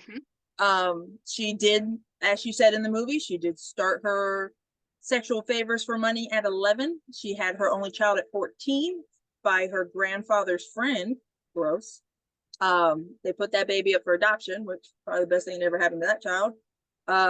Soon after that, though, she became a chronic runaway. And this is where some articles, it was kind of like, and her family kicked her out. And I was like, okay, well, did they kick her out, or is she a runaway? Because I don't see how you could be both. You could. Yeah, you could be both of like, I think she started out running away because I feel like I've seen an interview. So any interview that you watch of her is just, it's pure batshit crazy. Like it's very she was a very broken woman, like very broken. I don't think that there's really any help that could have been offered to her that would do any good, versus unless it was like long-term inpatient care. yeah. Like her psyche was just completely broken down to its base roots. And I think that she started running away at first because of the like abuse that she endured during childhood. And then eventually with parents, like grandparents from that generation around that time, yeah, eventually they would just say, get the Just fuck don't come out. back. Yeah. Yeah, and I know that there was one point where it went around school of what she was doing. And I think she went to, they talked about in the movie her going to a party, and I think she did actually, I think there was a story she told where she did go to a party, and it got passed around of like that she was really open for anything. Well, she was Yeah. like a preteen. She was totally open to, she would do anything with any boy ever. And a lot of times she wasn't even accepting money for this. This was just something that, because of the way that she grew up, that she kind of thought, you know, was available to her to offer for maybe some kind of affection and love, you know. Yeah. So she would just kind of offer it freely sometimes to these boys, some of which were much, much older than her. And yeah, it got around. And I think that's pretty much the point to where she was like, I'm out and I'm never coming back, because this, like, I Yeah. can't imagine going through everything and then being a literal child and having everyone that know that you're doing these things and not And hate being you like, for it. yeah, not being like, That's what's bye. so terrible about our society, because I feel like it's almost, I wish I could say we were different today. I don't think we would be much different today from the 90s, but the 90s was especially like this. She was a child, an 11-year-old, and probably younger, if we're going to be honest with ourselves, on why an 11-year-old would be so open to be sold for sex, because her grandfather was touching her at some point with his buddies. And so her whole life has been, I'm a tool. Okay. That's what these parts are for. Okay. Those things made sense to her. And when people found out, they villainized her for that. Right. Well, especially when The you're town thinking didn't kick about, out her grandpa. Grandpa didn't need to leave right. town. Like his friends didn't need to leave town. She had to run away. She was disgusting. Especially when you're talking about other children and they don't Yeah. have a grasp of what anything means. They don't have an understanding or maturity about the way the world works. So of course they wouldn't think that anything was wrong, except for the fact that she was offering these types of things, Yeah. that she was the tool to be used, and she was allowing this stuff to be used on her. That's all that they know. They don't have any way to conceptualize the big picture of what's actually happening. So yeah, she was effectively tortured. Yeah. Her entire childhood. Totally tortured Oh yeah. And you can, by everyone. so you can absolutely understand, even if, so I didn't necessarily see anything that has been like, oh, she was definitely diagnosed with A, B, C, D, E, F, G. She doesn't. They didn't I have that don't back then. have any. No, But you can they definitely didn't. understand where like the PTSD and shit. And I mean, Yeah. she needed Borderline. so much fucking Yeah. help. Not even funny. And she was villainized her entire life. So she is one killer where you do kind of be like, not saying these men deserve to die, but she's one I do feel bad for. Like, Yeah, when all of this was like going down, and when I started getting into true crime, when probably back in like, say like the late 2000s. So like when I entered high school, it was like 2006. That's really like when I had internet access, essentially, is when I started getting into true crime. And like back then, all the information that you could find on her, oh my God, right. all the information you could find on her, all the articles being written, it was all very sensationalized, and they all Yeah. focused on the fact that this was a female serial killer Yeah. that we do not typically see, right? So that's Yeah. the lens that everything was looked at under. Nobody questioned her background. Nobody, other than just being like, oh, here's the facts. She was sexually abused and that caused all of this to happen. That's it. Nobody was looking at the psyche. No one was looking at studies of how this kind of stuff can impact somebody later on in life. Nobody was looking at that. Everyone was just sharing the videos of her giving interviews and what she said on the stand, which, don't get me wrong, it's batshit fucking crazy to hear her rant. She rants about America. She rants about God. She rants about, like, it's batshit insane. But nobody was actually looking at, like, why she was so Oh yeah. batshit insane. It was She was all just the completely villainized. sensationalization. Yeah. Yeah, And even, totally. Every piece of information. yeah. And I think what's crazy about this too is, so she wasn't actually, from what I understand, if I was reading this properly, she pled guilty to almost all the murders except the first guy, Mallory. And that ended up being the one she went to trial for. And that's where we get the depiction from the movie. That's pretty much what she described. Now, Word for word. they Yeah, said, it's almost word for word what she said on the stand, yeah. or when she got. Now, PD says that the reason that story was kind of like, yeah, sure, that happened for people is because she would change it a lot. But I'm like, she's also a very erratic person.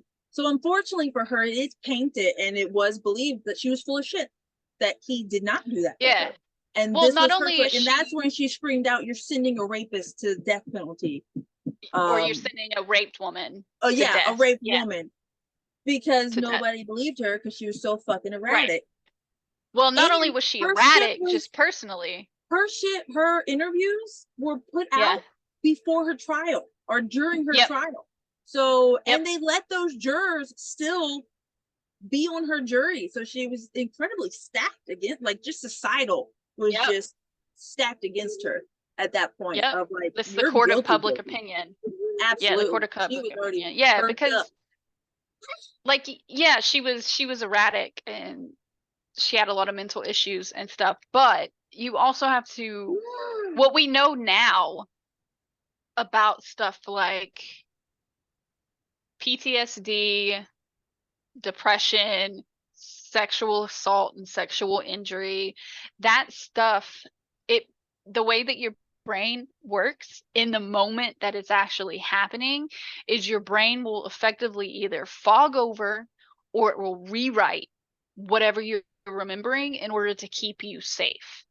So when she's changing her story, she's not changing her story because it either didn't happen or she's trying to appear more sympathetic. I don't think she had the wherewithal to even begin to coin this whole image to be more sympathetic to the people at large. And I don't think she even cared about that. I think that when she's retelling these things and she's hearing it and she's saying them, that at the time, that's the information that her brain is allowing her to process.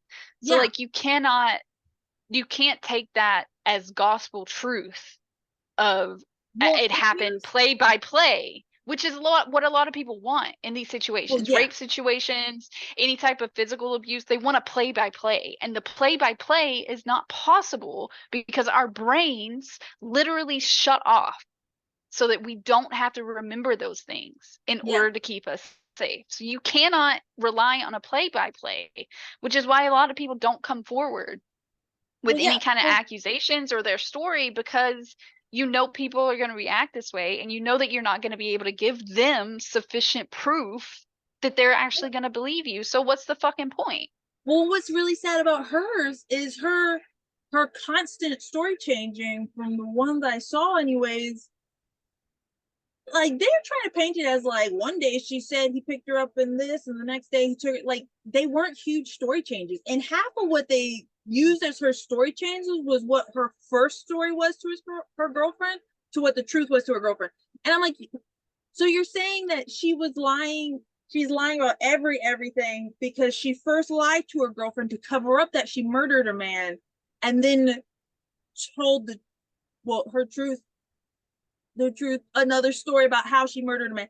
I don't see how that goes to, she probably never murdered a man. you know, of like But that's anybody the would kind of things hide that that at people pick first. at. Yeah, Yeah. But those anybody would details, tell a lie at the first. What are you talking details, the details are what people like really latch onto of like, well, you said Yeah. the car was red, but it was actually silver. When they've done studies of Oh yeah. people and like had them recite certain things after being in a crowd of people, like was the guy wearing a fedora or was he wearing a cowboy hat? It's a 50-50 shot. It's a Yeah. fucking crapshoot that you're going to remember those details because your brain does not process information like that. Yeah. Your short-term memories do not always turn into long-term memories that you can fully recall because you cannot recall short-term memories like that. So Yeah. like you can't what we know about the brain and the psyche and the way that it works now versus back then, totally different playing field. So yeah, they were so focused on these stupid minute details, and then you have the added layer of it being a she said Yeah. of like what the girlfriend is saying she was told, which the girlfriend, while being also fucking crazy, is also a selfish bitch. Yeah. So do you really think she is Well, going to go to the police and be like, yes, she told me everything. She told me everything and I didn't do shit. You think she's going to do that? No. She's going to go and she's going to twist the story in her favor because she has the mental capacity to. Someone yes. like Aileen does None. not have the mental capacity to even begin to twist the story in her favor. Yeah. So like The it's the court of girlfriend public thing opinion. made me mad too because let's get this straight. Real life girlfriend, her name was actually like Talia or something like that. It's Tyria. And Tyra, yeah. yeah, she did crimes with her with Aileen. They did crimes Yes. together. They robbed Yes. together to sell things to Yes. pawn shops. Now she does try to play the I didn't know until the very end thing, and I was gonna turn her in, and they used her against Aileen. Aileen clearly loved this girl and wanted to make sure no guilt was going to her at all, and that's exactly what they used her to do. And so she sat down and she confessed to like everything.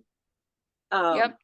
so I think that's where I do feel really bad for Eileen, because it is like I think the movie kind of probably got it pretty close, that you had this very fucked up woman get in this scary fucked up situation, have no where to turn to get help, and then PTSD is going to give you those triggers to now you're stuck in all these identical situations. So now I'm shooting random dudes who probably didn't do anything to me other than hire me, but I'm a scarred person. So now I'm overreacting to things, which would explain Right. why the first guy was only shot like twice, but down the line we have a 9 times. Her Yep. anger is It's the building rage. and she's raging out on these dudes for perceived things. And I think the movie did show that. I think, I mean, unfortunately, I think I do personally believe Eileen, because that the guy who set her off did rape her. Hmm. Because like you said, she was very it's weird to me that you would sit there and be like, I murdered him, I murdered him, I murdered him, but that guy raped me. You know, like if I'm already pleading guilty to all these murders, why would I just pick one to be like, but he definitely fucking raped me? So that's what Right. started all this. You know what I mean? Like I just Right. be like, yeah, I murdered him too. Yep. Put him in Yeah, the and file. we do have historical context of serial killers playing games like that. Um, but 9 times out of 10, it's because they are diagnosable as psychotic and they are playing games. And most of the time, there's already enough evidence, and the only reason that the cops are still even questioning them is to try to find a body, or there's something that the authorities need from them that the person knows that they need this, and yeah, they're going to play a fucking game. They've already been like sent to jail for X, Y, and Z. Fucking play around with them. What do they care? They don't got anything else better to fucking do. But in the case of a situation like this, it doesn't make any sense. And I don't think she had the capacity to play these types of games, not only because of her psyche, but because, yeah, if you watch her, she is very erratic, but she's very anti everyone. She doesn't trust anyone. She hates everyone. She has never been showed an ounce of kindness or respect or love in her entire life. Even what she was getting from her girlfriend was not true love or respect at all. So it doesn't make any sense for her to have been trying to play games versus her having an issue with authority and them trying to pin something on her that she knows in her heart was not the case. That's not what happened. She's the type of person that she's going to fucking correct you when you're Yeah. wrong, and she's going to do it fucking loudly so that you know that that's not what fucking happened. So yeah, it doesn't make any sense for her to be to say, yeah, I did all of this and I robbed and I did all of this shit, but that one guy, just the one, I deserved that one. That one, it was Yeah. okay for me to do. That doesn't make any sense because she knew what she did was wrong. She knew it. And I don't think that she liked that she was like this. I don't think that she liked that she would do these things. But she was so caught up in what was happening in her mind that she couldn't stop it. It's like a fucking Yeah. raging bull. Like you can't stop the train once you've pressed go. There's nothing for her to do. So yeah, I fucking, and every interview, every time the girlfriend has ever opened her mouth, it makes me want to punch her right in the fucking face. Oh The yeah. real life girlfriend. This bitch, so they're taking her story as they're like, she's like their main witness pretty much. They were also allowing her to like sell book deals and stuff. So of course, Yeah. how are you guys Oh, it's seriously worse. gonna sit there It's and worse than that. be like, oh, this is our main person, she's obviously telling the truth, go ahead and tell an even bigger story because that's going to make you more money. You can't, like, she's already profiting off crazy shit. You want to get even more mad? Yes, So tell if me. I remember correctly, I might be incorrect in this, but because I didn't look it up after I watched the movie today, but if I remember correctly, so they showed the one phone call in the movie. She didn't stop calling Aileen. Aileen kept calling her. And Yeah. she kept talking to Aileen for a long time. And Aileen continued to tell her, it's fine. I'm going to work it out. I'm going to make sure that you don't get it. You don't get caught up in all of this. I'm going to do it. And the girlfriend just let it happen. She continued to call and tell her, I love you. I know I'm so sorry this is happening. I don't know what to do. She played the totally blind mouse for way longer into this investigation and into Eileen's court trial than they showed in the movie. She played this role for the police for a long time. A Yeah. long time, to the point to where even when she got up on the stand and she was testifying against Aileen didn't even blame her for that. Aileen was like, yeah, tell them you didn't do anything. I love you so much that I am going to just sit here while you tell them things that are not true. Because if I tell the truth, then you are going to be in here with me. And I don't want that. So not only did she go off and she get book deals, and she got interviews, and she got all this shit, and she profited monetarily and she profited emotionally because her family took her back, and I'm sure she got help afterwards. But she also just strung Aileen along until the end of her fucking life, where she was killed by the state. Yeah. Like, it's I think Aileen, when she first was like, okay, yes, I've done these things, that guy raped me though, so fuck that guy. I think in her mind she was like, I'll go to jail for you, I'm willing to go to jail for you, I love you. I don't think she thought death penalty was on the table. Not until the end.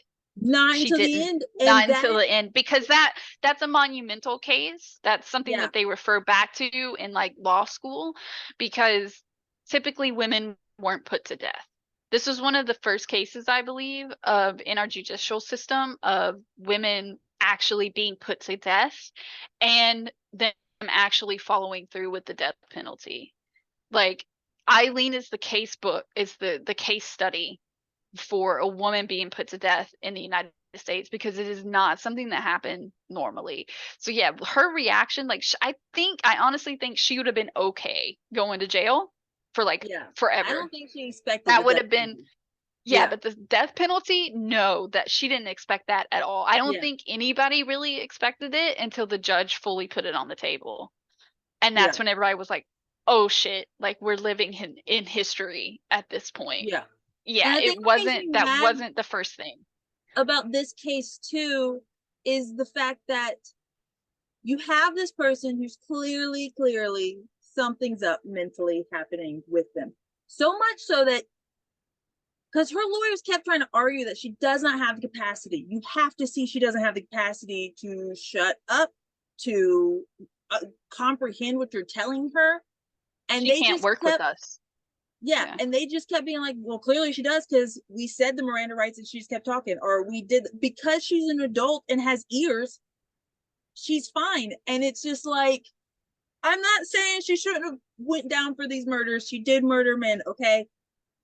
But at some point during this trial, somebody should have been like, anyone ever done a psych test on this person? Because holy shit. And as far as I could tell, that was never done. It was just, look at this crazy bitch. Let's put her in the chair, you know? And I'm just like, it makes me angry because she didn't get a fair trial. She deserved to have the trial. She maybe even deserved that death penalty. She did kill people, but she did not get a fair trial. She didn't get the help she deserved, and people just threw her to the wolves. And it's, while all these other male murderers are idolized, they get all the excuses in the world. They get all, like, even once they are kind of like, well, I guess we do have to send you to prison now because we've allowed you to kill 20 fucking people. They'll get letters out the wazoo of how great they are, and they'll get wives and stuff. And poor Aileen couldn't even get a fair fucking trial. Like, I feel bad for this woman. Patriarchy. Right? She was just an unfortunate casualty in the patriarchy. Yeah. I don't think, from what I remember, no, I don't think they ever did a psych eval on her. I think that she was used Absolutely. to the end as a token of, like, see, women are crazy and we can't allow them to get away with it.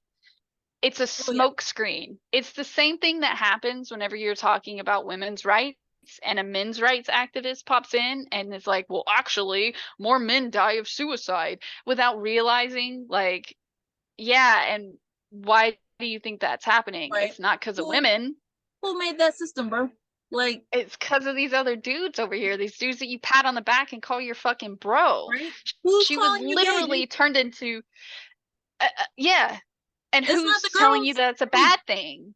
And No. who's telling you that's a bad thing? It's not the women. And if it is, then they're also under the veil of the patriarchy. Like, you can't see the Right? system. So yeah, she was used. She was totally used from a legal standpoint as like a mirror to hold up and be like, see, look, you bitches. And to continue to vilify sex workers, especially during this Oh, yeah. time.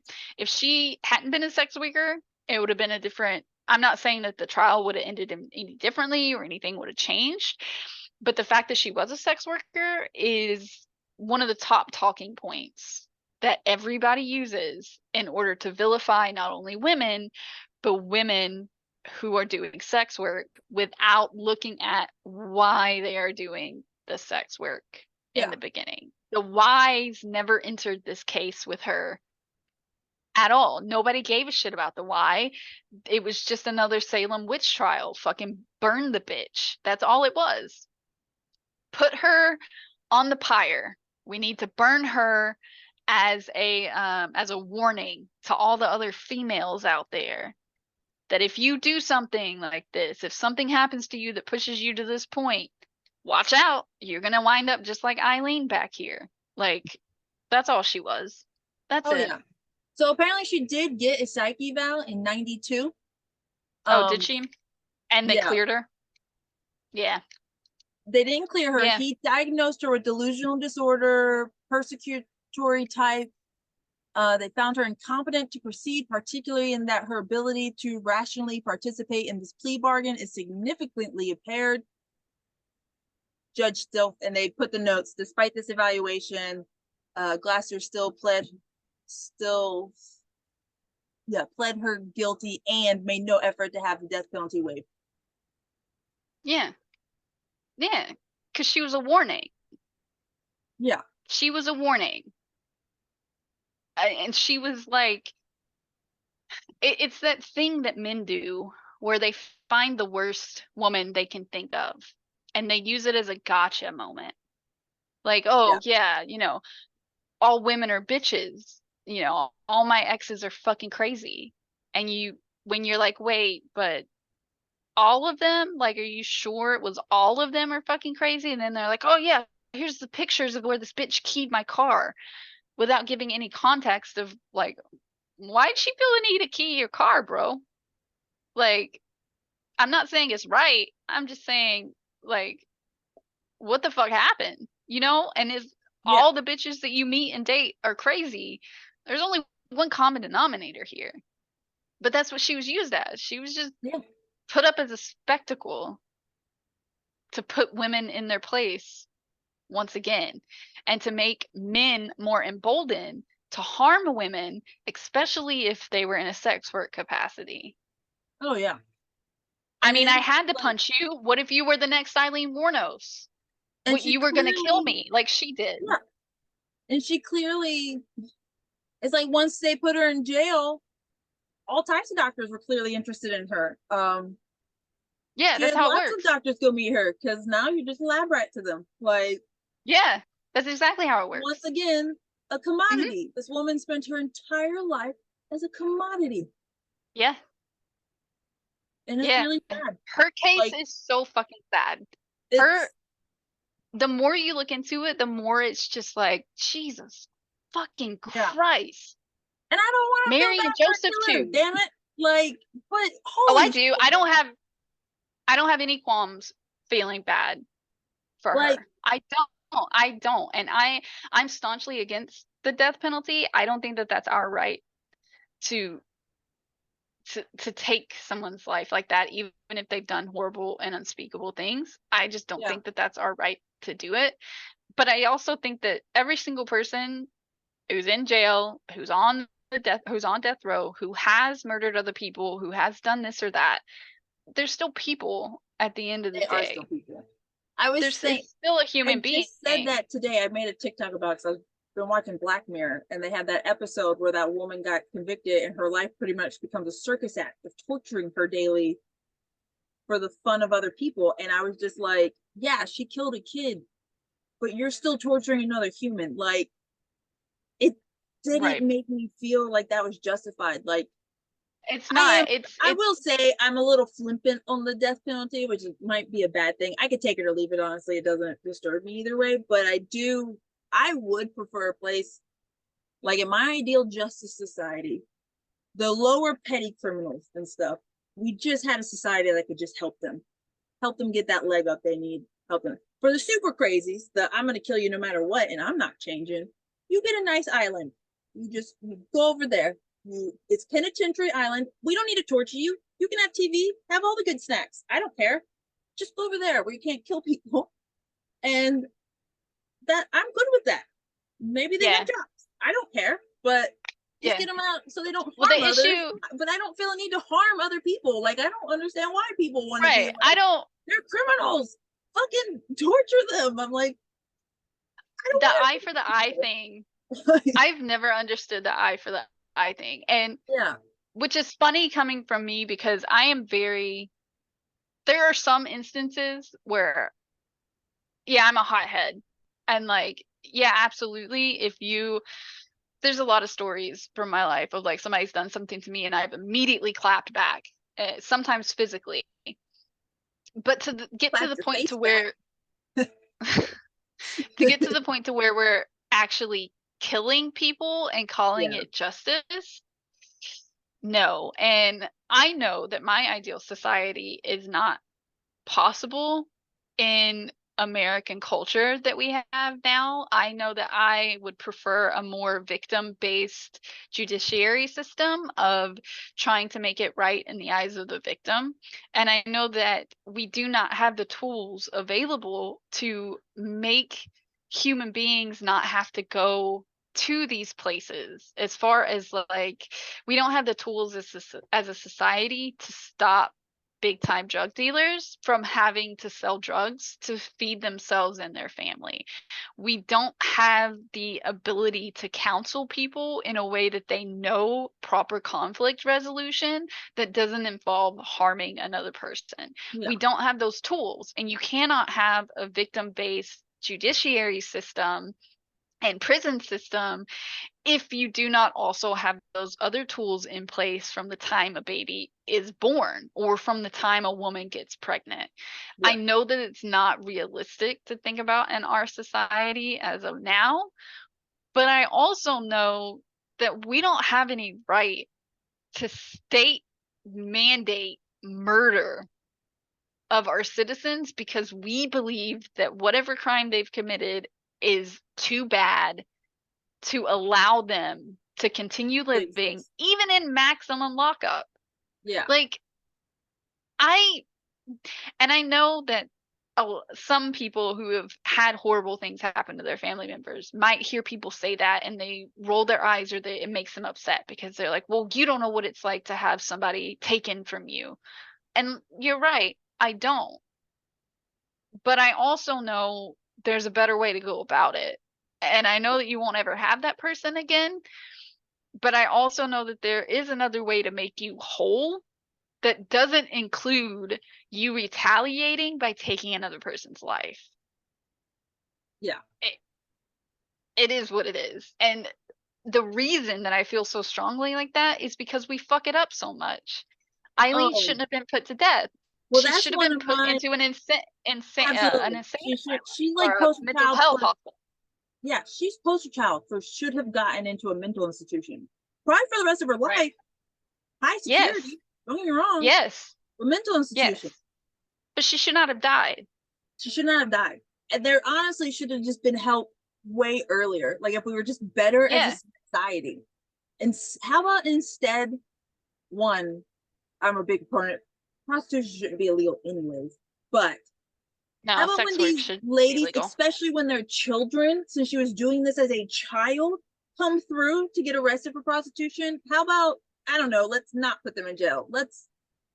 Do we have a girls' school? Do we have is there something we can do to help these girls? Because this work's valid, but some people are kind of pushed into it. And maybe if we actually, I don't know, helped our poor, they wouldn't end up there. You know what I mean? Well, yeah. And then you have to think about sex work on a whole, the percentage of people that are coming into it as adults on their own free will versus the people who are either pushed into it like Aileen or were actually fully trafficked by people like fucking Andrew Tate. It's so many cogs in the machine that solving it would take hundreds of years. God. There's no way we can solve it. Yeah. But still at the end of the day, it doesn't make any sense to me to take someone's life instead of putting all this out here. And when you look at the stuff that's being brought up today, there are people that are pushing not only for kids to go to work when they're fucking preteens, but they're wanting to roll back the legal age of consent for marriage. And that's just trafficking with extra steps. That's just trafficking to one person. How crazy is that for a shit ton of our states, the legal age for marriage is underage with parental consent. And right now you have lawmakers trying to be like, well, let's get rid of that. Let's make sure everyone's getting married at 18. And other lawmakers going, it's tradition. What? Did you see that lawmaker who was like, do you know anyone who's been married at 12? Because I do, and they're still married. And it's like, fucking gross. That argument is always so funny to me because they use the same argument against divorce. They'll be like, well, my grandparents have been married for 60 years and they're so happy. Da, da, da. And I'm like, are they happy though? Or did she not have any way out? Like that's people that bemoan how high the divorce rate is now. And it's like, yeah, but that's not a It's actually bad gone thing. down. If you're like it peaked, yeah, it went back down. Most people just aren't yeah, getting it's gone married, back down. like at all. Right. Right, which is another thing they bemoan. But Yeah. specifically when you're talking about divorce, like, okay, so what you're telling me is that you want to marry children to full-grown adults, and then you want them to be stuck there. You want them to be abused, and you want them to do it with a smile on their face. And Yeah. you're calling their maladaptive coping behaviors of always having a smile on their face and telling everyone that they're so happy and doing all of the work, and the man not doing shit when he comes home. You want to take their maladaptive coping mechanisms for this situation and you want to put it up on a pedestal and be like, see, it works. Yeah. It's not reality. That's Look why I at this can't argue with miserable these people. person who's brainwashed. It's Guys, not we reality. should all be this way. Why would I want to be that way, dude? Like, how many old women outlive their husbands and then say, I would never ever do that again? yeah. It's a lot. It's Yeah. a lot of them. How many of them, their And let's husbands get this die straight. and they are so happy by themselves? They don't want to be around anybody. Yeah. Anybody. And you're telling me that that's the sign of a successful marriage and relationship? Yeah. And let's get this straight, because even don't like think my so. grandparents were the epitome of stay-at-home wife who got the shit kicked out of her by her husband. Okay, they stayed together until he died, and she still loved him. She still talked about him when he died. I love my grandparents very much, but I do know now as an adult that their love story is not a love story I would want for my children, and it's definitely not a love story I want for myself, of being extra poor factory workers to run away together, live incredibly toxic lives, and then that's it. Like, why would anybody think that's a fairy tale? Like, well, it's because the people who think that's a fairy tale are either men or they're women that have been brainwashed. Yeah, and haven't actually had to live through that fairy tale yet, you know? Not yet. And if they have, then again, you have the maladapting coping mechanisms, which also applies to wanting everyone's life to be just as miserable as yours. They do not see women and women's lives as being on the same level as theirs. They believe that we are worth less and that we should do more because it benefits them. Yeah. Right. That's our place. Like, and make sure and if something is benefiting you, right. And if something is benefiting you, you're not going to want to change it. Yeah. You know, like you don't even want to hear that you're being benefited. That's why you have so many men yelling about, well, I cut the grass. Right. Okay. Go to me, we could change your oil. Bobby, you don't change the fucking oil. I pay someone. Okay. Right. You drive up to Balvatine once every 3 months. Like nobody changes their oil anymore, Earl. They don't even build cars that we can work on ourselves. Have you seen the new shits? Like, come on. Yeah, like but that's why they don't want to change it, because it's benefiting them. They get to do whatever they want. And that's why some of them are so fervent. Some of them are so hard pressed and they want to argue with you. That's why I don't argue with them, because all they want to do is fucking argue. Because the minute you tell that type of person that they are doing something wrong, they can't handle it. How dare you? They can't handle it. How dare you? They can't handle it. Suddenly everything that you've ever done to them ever that was even a little bit not good, it's all they want to talk about. That's all they want to talk about. It's the same mentality. We haven't changed that much. The only thing that's changed is that women have started waking up and pushing back. But the men themselves, most of them, their mentality, nothing's changed for them. They still very much expect a wife to be a wife, while we are out here fighting for our fucking lives or just being single. Yeah. Like, yeah, that's why nobody's getting fucking married. Why? Yeah. What purpose? I'm not going to be tied to that. Right. But anyways, back to the actual point. So 10 out of 10 movie. And I will say, I mean, I think they took what Aileen described as her life, and they put that on film. So Yeah. I think a lot of these things are about perspective anyways. So if we're talking, they made this through the exact perspective of Aileen. I think this is how she saw her life. I give them a 10 out of 10 for that. Like, I think they stuck to those facts that she gave, you Right. know? Right. And it didn't, it's weird because they did do it in a way that you do root for her, that I even now reading her real story kind of root for her.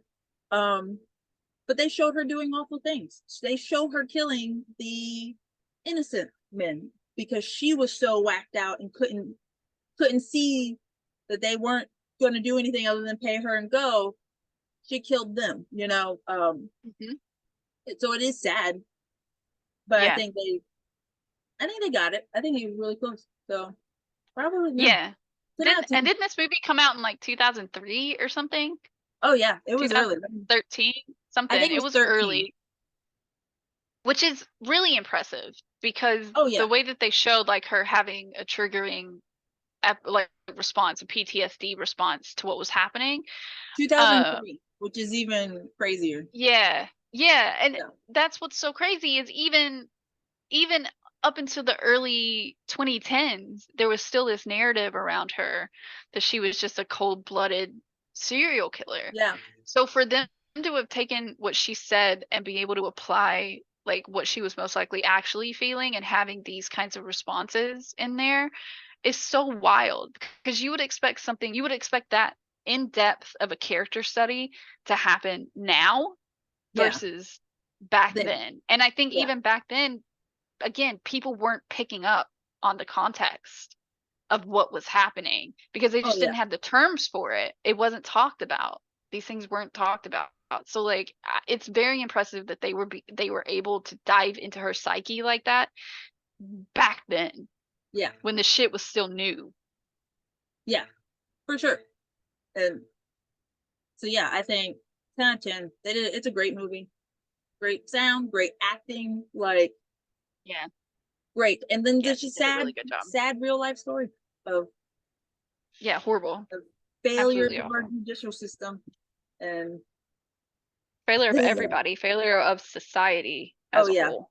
The fail of society, absolutely. Yeah.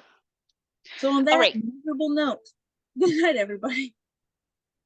Yes.